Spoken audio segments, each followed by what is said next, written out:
Exodus chapter 17. Water from the rock. Then all the congregation of the children of Israel set out on their journey from the wilderness of Sin, according to the commandment of the Lord, and camped in Rephidim. But there was no water for the people to drink. Therefore the people contended with Moses and said, "Give us water that we may drink." So Moses said to them, "Why do you contend with me? Why do you tempt the Lord?" And the people thirsted therefore water. And the people complained against Moses and said, "Why is it you have brought us up out of Egypt to kill us and our children and our livestock with thirst?" So Moses cried out to the Lord, saying, "What shall I do with these people? They are almost ready to stone me." And the Lord said to Moses, "Go on before the people, and take with you some of the elders of Israel. Also take in your hand your rod with which you strike the river, and go. Behold, I will stand before you there on the rock in Horeb, and you shall strike the rock, and water will come out of it, that the people may drink." And Moses did so in the sight of the elders of Israel. So he called the name of the place Massah and Meribah, because of the contention of the children of Israel, and because they tempted the Lord, saying, "Is the Lord among us or not?" Now Amalek came and fought with Israel in Rephidim. And Moses said to Joshua, "Choose us some men and go out, fight with Amalek. Tomorrow I will stand on the top of the hill with the rod of the Lord, with the rod of God in my hand."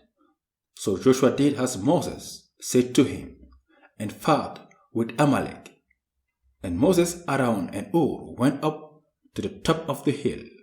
And so it was, when Moses held up his hand, that Israel prevailed, and when he let down his hand, Amalek prevailed. But Moses' hands became heavy, so they took a stone and put it under him, and he sat on it. And Aaron and Hur supported his hand, one on one side and the other on the other side, and his hands were steady until the going down of the sun. So Joshua defeated Amalek and his people with the edge of the sword. Then the Lord said to Moses, "Write this for a memorial in the book, and recount it in the hearing of Joshua, that I will utterly blot out the remembrance of Amalek from under the heaven." And Moses built an altar and called its name, "The Lord is my banner." For he said, because of the Lord has sworn, the Lord will have war with Amalek from generation to generation. Jethro advised.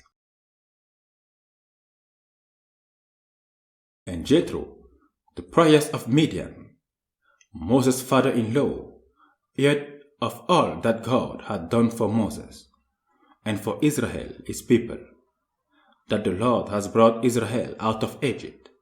Then Jethro, Moses' father-in-law, took Zipporah, Moses' wife, after he had sent her back, with her 2 sons, of whom the name of one was Gershom. For he said, "I have been a stranger in a foreign land." And the name of the other was Eliezer. For he said, "The God of my father was my help, and delivered me from the sword of Pharaoh." And Jethro, Moses' father-in-law, came with his sons and his wife to Moses in the wilderness, where he was encamped at the mountain of God. Now he had said to Moses, "I, your father-in-law Jethro, am coming to you with your wife and your 2 sons with her." So Moses went out to meet his father-in-law, bowed down and kissed him, and asked each other about their well-being. And they went into the tent. And Moses told his father-in-law all that the Lord had done to Pharaoh and to the Egyptians, for Israel's sake, all the hardship that had come upon them on the way, and how the Lord had delivered them. Then Jethro rejoiced for all the good which the Lord had done for Israel, whom he had delivered out of the hand of the Egyptians. And Jethro said, Blessed be the Lord, who has delivered you out of the hand of the Egyptians, and out of the hand of Pharaoh, and who has delivered the people from under the hand of the Egyptians. Now I know that the Lord is greater than all the gods, for in the very thing in which they behaved proudly, he was above them. Then Jethro, Moses' father-in-law, took a burnt offering and other sacrifices to offer to God, and Aaron came with all the elders of Israel to eat bread with Moses' father-in-law before God. And so it was to the next day that Moses sat to judge the people, and the people stood before Moses from morning till evening. So when Moses' father-in-law saw all that he did for the people, he said, What is this thing that you are doing for the people? Why do you alone sit and all the people stand before you from morning till evening? And Moses said to his father-in-law, Because the people come to me to inquire of God. When they have a difficulty, they come to me, and I judge between one and another, and I make known the statute of God and his laws. So Moses' father-in-law said to him, The thing that you do is not good. Both you and these people who are with you will surely wear yourself out. For this thing is too much for you. You are not able to perform it by yourself. Listen now to my voice. I will give you counsel, and God will be with you. Stand before God for the people, so that you may bring the difficulties to God, and you shall teach them the statutes and the laws, and show them the way in which they must walk, and the work they must do. Moreover, you shall select from all the people able men, such as fear God, men of truth, hating covetousness, and place such over them to be rulers of thousands, rulers of hundreds, rulers of fifties, and rulers of tens, and let them judge the people at all times. Then it will be that every great matter they shall bring to you, but every small matter they themselves shall judge. So it will be easier for you, for they will bear the burden with you. If you do this thing, and God so commands you, then you will be able to endure. And all these people will also go to their places in peace. So Moses heeded the voice of his father-in-law, and did all that he had said. And Moses chose able men out of all Israel, and men them heads over the people, rulers of thousands, rulers of hundreds, rulers of fifties, and rulers of tens. So they judged the people at all times. The hard cases they brought to Moses, but they judged every small cases themselves. Then Moses let his father-in-law depart, and he went his way to his own land.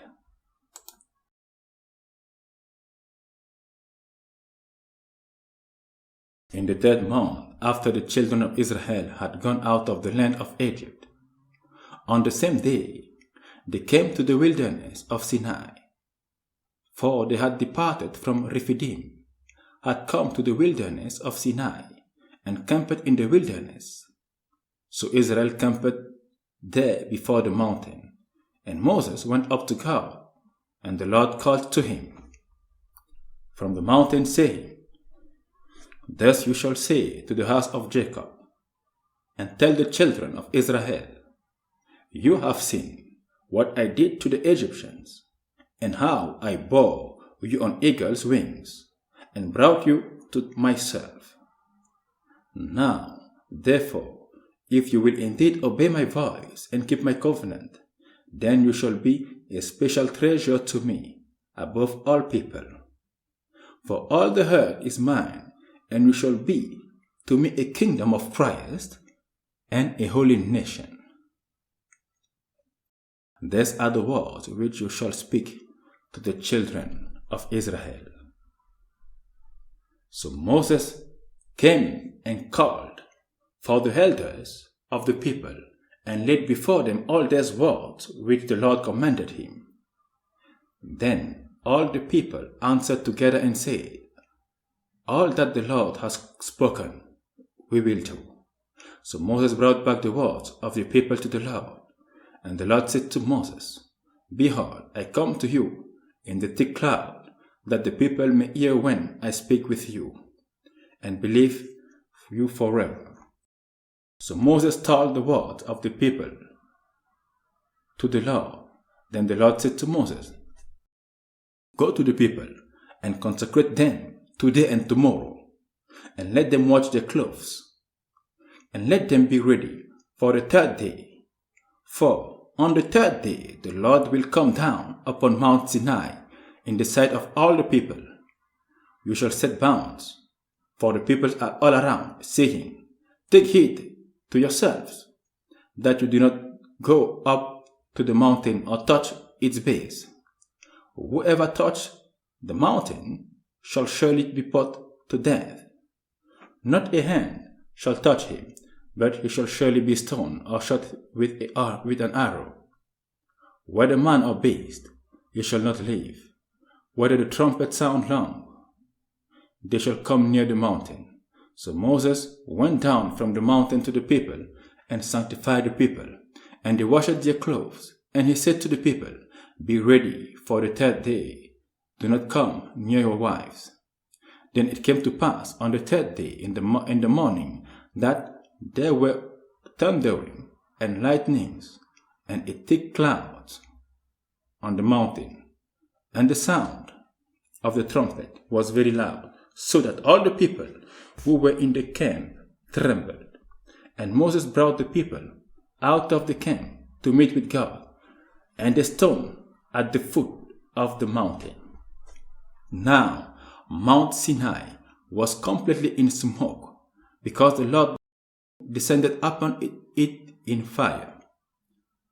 Its smoke ascended like the smoke of a furnace, and the whole mountain quaked greatly. And when the blast of the trumpet sounded long and became louder and louder, Moses spoke, and God answered him by voice. Then the Lord came down upon Mount Sinai on the top of the mountain, and the Lord called Moses to the top of the mountain, and Moses went up. And the Lord said to Moses, Go down and warn the people, lest they break through to gaze at the Lord, and many of them perish. Also, let the priest who come near the Lord consecrate themselves, lest the Lord break out against them. But Moses said to the Lord, The people cannot come up to Mount Sinai, for you warned us, saying, Set bounds around the mountain and consecrate it. Then the Lord said to him, Away, get down, and then come up, you and Aaron with you. But do not let the priest and the people break through to come up to the Lord, lest he break out against them. So Moses went down to the people and spoke to them.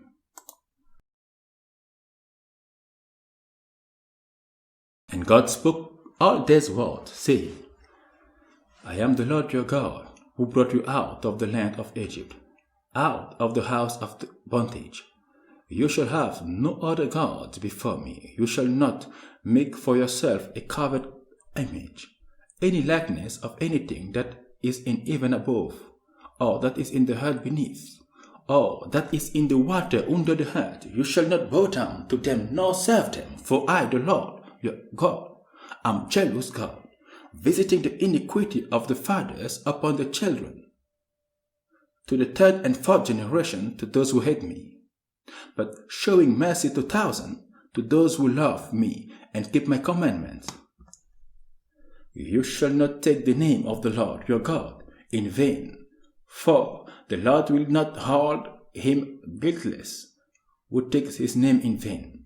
Remember the Sabbath day to keep it holy. 6 days you shall labor and do all your work, but the 7th day it's the Sabbath of the Lord your God. In it you shall do no work, you, nor your son, nor your daughter, nor your male servant, nor your female servant, nor your cattle, nor your stranger, who is within your gate. For in 6 days the Lord made the heavens and the earth, the sea and all that is in them, and rested the 7th day. Therefore the Lord blessed the Sabbath day and allowed it.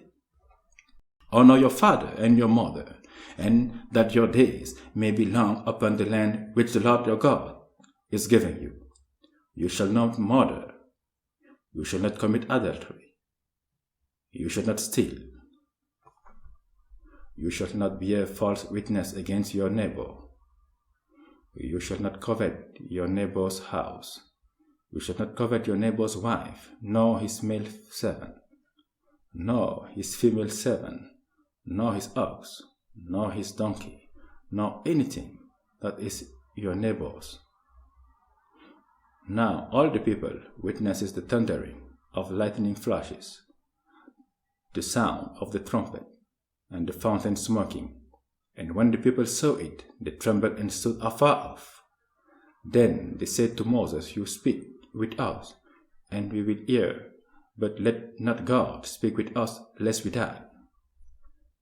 And Moses said to the people, Do not fear, for God has come to test you, and that his fear may be before you, so that you may not sin. So the people stood afar off, but Moses drew near the thick darkness where God was. Then the Lord said to Moses, Thus you shall say to the children of Israel, You have seen that I have talked with you from heaven. You shall not make anything to be with me. Gods of silver or gods of gold you shall not make for yourselves. An altar of earth you shall make for me, and you shall sacrifice on it your burnt offerings and your peace offerings, your sheep and your oxen. In every place where I record my name, I will come to you, and I will bless you. And if you make me an altar of stone, you shall not build it on hewn stone. For if you use your tool on it, you have profaned it. Nor shall you go up by step to my altar, that your nakedness may not be exposed on it. Amen.